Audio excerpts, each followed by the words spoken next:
My name is Joe Torado. I'm the communications director at Systemera Softworks. We are showing our new game in a new genre. It's called STARSEEKER Astroneer Expeditions. It is set within the Astroneer universe, but it is a new genre for us. Our previous game was a survival sandbox. This one's more of an action adventure with like a lot of online, like massively collaborative online games. So it's a little bit different. It's a big turn for you guys. Where did the idea for the game come from? Well, Adam, our creative director, has really wanted to make a game like this for a long time, and we're pretty excited about taking our brand of Astroneer thing, and bringing that to a different kind of genre of game. So yeah, we incorporated a bunch of different ideas from different games and things that we're inspired by, and kind of mix it all together. What's been the biggest challenge going from the survival sandbox to a more action-oriented gameplay loop? Honestly, the action, right? There's so many different brands of action, and when you say that word, sometimes I'm reluctant to say it because it can mean a lot of different things to a lot of different people. Honestly, the biggest thing there is just telling people that it is a separate game. People are assuming that we're just going to make Astroneer 2. Why didn't you just make Astroneer 2? And I think the thing that's up there is Astroneer is still performing really well. It's still a very popular game. So we're doing Astroneer, and we're also doing this game on the side and kind of balancing them both. So. Yeah, that's super interesting because when a game does well, people want more of it. But if you're supporting it as a service, is there a need for a sequel? Right. That's the question we have asked ourselves over time.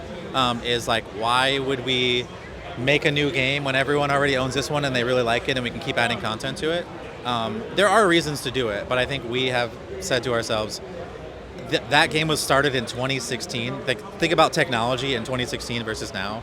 We can't build another game on top of that, so let's start fresh. Let's try something new, and then also and maybe a little bit too behind the scenes, but when you work on something for 8 years, you kind of want to work on something else. You maybe want to try a new idea or some new concepts, and maybe work in a different genre. And so we were really inspired by some other games we were playing, but also some ideas we've been wanting to explore for a while, and just said, you know what, we're just going to go in on this new thing and focus on that and build that thing from the ground up.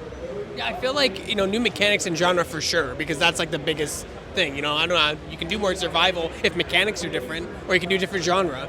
Yeah, and so we're inspired by other games. I mean, a lot of the elements. So the game is built around players on a space station that are traveling into deep space, and everyone is working together. So my mission that I'm doing is contributing to the larger goal of the space station, and so that's kind of a fun, a new wrinkle for the genre, but we also have session-based gameplay. So you drop down to the planet, you're there for a set amount of time, and you're trying to achieve goals while you're on the planet, and then you're going back up, getting new gear, building and printing some new items, and then you're taking that back down to the planet to do other new, more advanced stuff. So it's a different take because our previous game was one solar system that you lived in for the entirety of the game, and if you deformed away an entire planet, you can't get it back. Whereas this game, we're resetting it, but we still have a lot of the same mechanics that we've had in previous titles.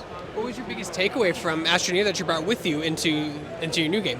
So our biggest thing is our technology. It's our terrain technology. It's basically a voxel grid that spans the entire planet, and we can use your deform tool to deform it away or add terrain. And we brought that over into this game in some different ways. But you can still dig, you can still add terrain. They just are working in a slightly different way with gear instead of having this terrain tool on you all the time. So that's our core technology. And then I think the big thing there is just the visuals of our games. We have a very distinct style, very colorful, very beautiful. We focus on that, and I think that's different than other space games, which can be a little more desolate or dark or a little bit lonely. And so our stuff is a bit more fun. You guys also you have this huge booth here, but all your devs are rocking the backpack and your little voxel suck gun. Yeah, we basically. Our team gets really excited about opportunities to bring the game into the real world as much as we can.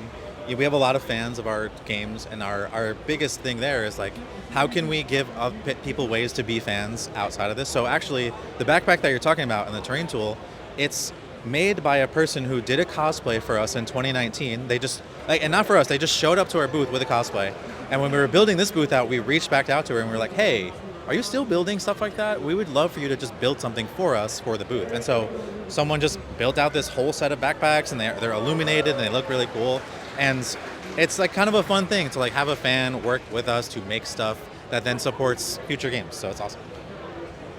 What's it like being, you guys started out as such a little game in the back of the indie space, and now you have like what is this, like a 50 by 50 booth? Pretty big. Yeah, it's been crazy to see. We have like 12 stations, 16 stations at the booth, whereas our first booth ever had 2 or 3.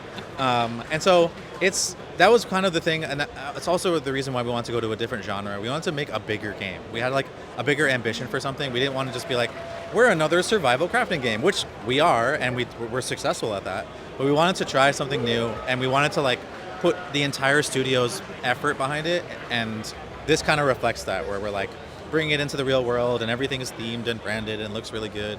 And I think that's how we like to operate. One of our like company brand like pillars is being creators, being people who like make things and tinker and like that kind of idea. And so we like bring that to the real world. It's really fun. Like we love opportunities to do stuff like this. So What would you say is the main contributing factor to Astroneer's success overall? it's interesting. It's a lot. I think we made a good game, but I also think we were making a game in a popular genre, survival craft games, right?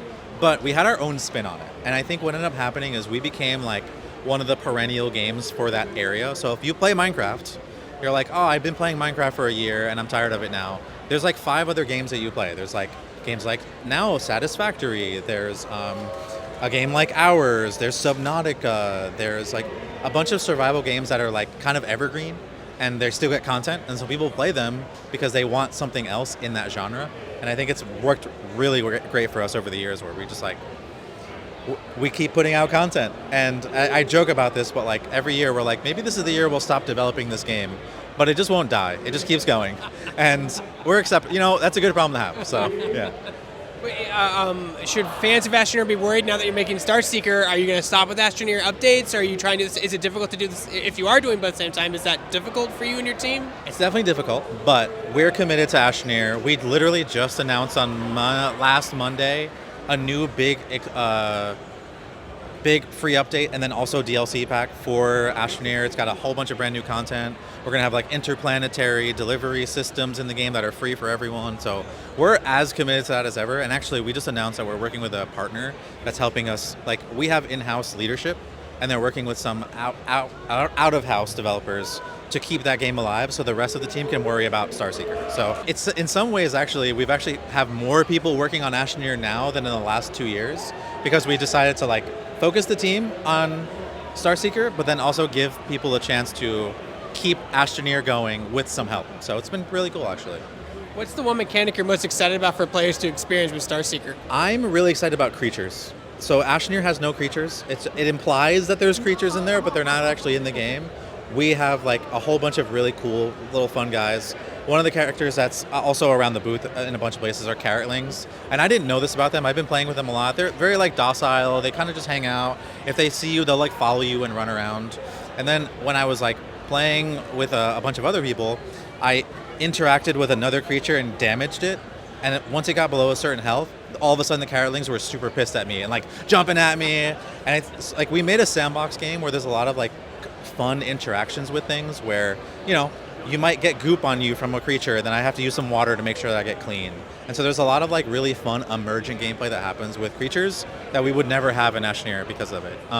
Also, one other technical thing I'll add is our plan is to have this game be on all platforms eventually, and we'll talk about dates there, but with full like cross-play and full cross-progression. So like if you're on one platform, you don't have to lose your stuff when you move to another one, or if you want to play with other people, you totally can.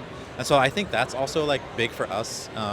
It's one of the things we like wanted to do right from the start, and so we're like really stoked about figuring that out and making sure that it all works over time. We can have the Switch conversation again for another decade, or no, we can. I mean, we announced this game in the Switch 2 showcase, so okay. Yeah, so we're on board. We had a Switch dev kit like way before, not to brag or anything, but we had a Switch dev kit for a good amount of time ahead of time to make sure that the game worked and to start, building it out for it. So the plan is to be on Switch 2 and be native Switch 2 whenever we get to it. So you'll never make it to the Switch? Oh, we're on the Switch now. So actually, the last time we talked, we were like, oh, I can't talk about it. We asked you every year for like 4 years. And then finally... and you were like, anything's possible. And then we stopped showing up to booths, and then all of a sudden, that's what happened. We stopped doing any work like this, and we just put all of our energy into working on the actual Switch build. And we launched, and it came out really cool. We have a bunch of people on Nintendo Switch playing Astroneer. But yeah, we're like we announced right up before this game was even announced. We were like, we're gonna do Switch 2, and we figured all all of that out with them. So yeah. What's a big misconception from a person who knows nothing about game dev about your job particularly? And it's interesting. My main job is like marketing and communication stuff, and a lot of people think that like I'm not like a developer. They're like, oh, I ruin things by bringing my marketing ideas to stuff.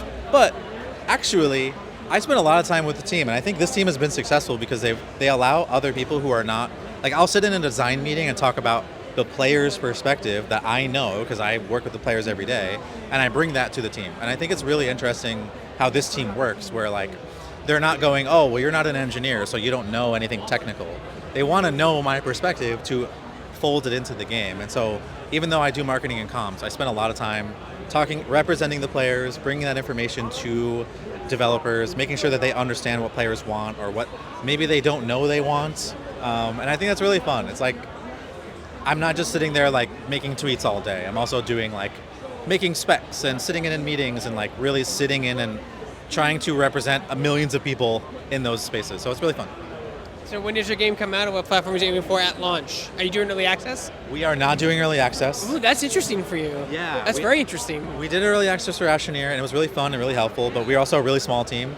Now we're like, okay, we have enough people to like really button this thing up. We are going to do a beta, and that we haven't announced a date for that yet, but you can go to our Discord and sign up for that and like be the first to hear about that.